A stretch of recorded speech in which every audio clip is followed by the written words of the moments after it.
The Horn Frog Podcast. Let's talk sports with Coach Doug. The Horn Frog Podcast. Good evening, gentlemen. It's Coach Doug coming to you live from downtown Fort Worth at the Fort Worth Stockyards with your Week 6 Horn Frog Podcast. This week's Horn Frog Podcast is brought to you proudly by Billy Bob's Texas. Drink specials every day, live music every Thursday through Sunday. And come on out to Billy Bob's and dance the night away. Billy Bob's Texas now offering line dance classes. Jumping into your offensive and defensive players of the week for the conferences, we're going to start in the ACC.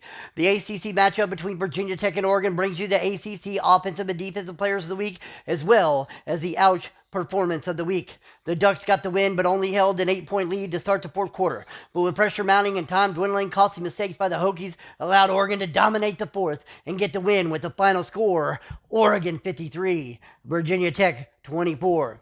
For the third straight week, ACC Offensive Player of the Week, Oregon quarterback, Devon Habanero Peppers. He went 14 of 21 for 66%. He had 281 passing yards, 4 passing touchdowns, and only 1 interception. And now your ACC Defensive Player of the Week, also from Oregon, defensive tackle, Nick Emmanuel II. He had 9 tackles, 2 tackles for loss, 1 sack, and also an interception.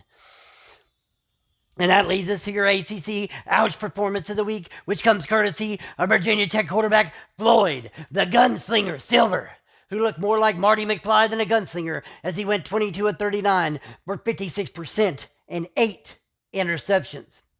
Now let's look over to your Big 12, or not your Big 12, the Big 10. We're going to jump into the Big 10. Your Big 10 offensive and defensive players of the week in ouch performance also all come from one game, the Florida versus USC. The final score was 38-28 USC, but it wasn't a true reflection of how tight the game really was. Tied at 21 at the half, USC managed the lone points of the third quarter, a 26-yard field goal by the Trojan kicker, Vaughn Connors, to go up 24-21. The Trojans' lead was short-lived, though, as the Gators took a 28-24 lead midway through the fourth. The USC offense and defense was unrelenting, though, as the Trojans put the game away with 14 unanswered points off of 2 defensive turnovers. Now looking at your Big 10, your offensive player of the week is going to be USC quarterback, Rick Daniels. He went 13 of 21 for 61%. He threw for 231 passing yards and 2 passing touchdowns. And now your Big 10 Defensive Player of the Week, also from USC, linebacker Eric Rivera. He only had 2 tackles and 1 tackle for loss, but he had 2 huge interceptions. And that's why he is this week's Defensive Player of the Week. And now your Big 10 ouch performance of the week. It isn't a player, but it's the whole Florida defense, who gave up 8 of 10 third and fourth downs for an 80% conversion rate for USC.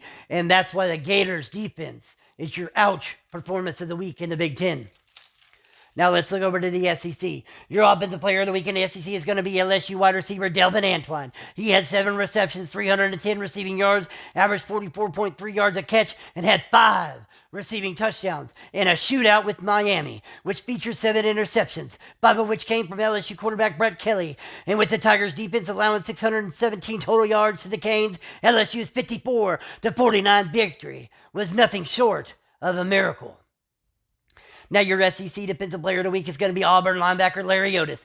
He had 5 tackles, 1 tackle for loss, 1 sack, and 2 interceptions that turned a tight game against Duke in the first half into a comfortable 41-21 win. It was a 14-14 game in halftime, and to start the fourth quarter, Auburn only led 21-14, but they dominated the Blue Devils 20-7 in the fourth, behind Larry Otis' second interception on the day. Now for your SEC ouch performance of the week is going to go to LSU quarterback Brett Kelly and his 5 interceptions that nearly doomed the Tigers to their first loss of the season at home in Death Valley. And now for your final conference, the Big 12 Conference. Your offensive player of the week for the Big 12 was Texas running back Patrick Burks, who had 21 carries, 203 rushing yards, a 9.7 average a carry, 3 rushing touchdowns, as the Horns hold on in the Red River Shootout for a 52-42 win over the Sooners, who were sniffing an upset until Texas pulled away in the fourth. And now for your Big 12 Defensive Player of the Week. Penn State linebacker Corbin Callow. He had 7 tackles, 2.5 sacks for the Nittany Lions, whose red zone defense was the difference in the game as they forced 2 field goals and squeaked out a 17-9 win over Louisiana Tech in Happy Valley. And now for your ouch performance of the week. That's going to go to TCU. Backup quarterback Tobias Shakir, who went 6 of 10 for 60%, 158 passing yards, 1 passing touchdown, and 1 passing interception. But it had no effect on the game as the Horned Frogs dog-walked the Tar Heels for 3 quarters to the tune of 35-7. Before TCU's second-string defense allowed 21 fourth-quarter points to the Tar Heels. In a final score, TCU 49, North Carolina 28. That's your offensive and defensive players of the week for the conferences and your ouch performances of the week. This is Coach Dub signing off from Fort Worth.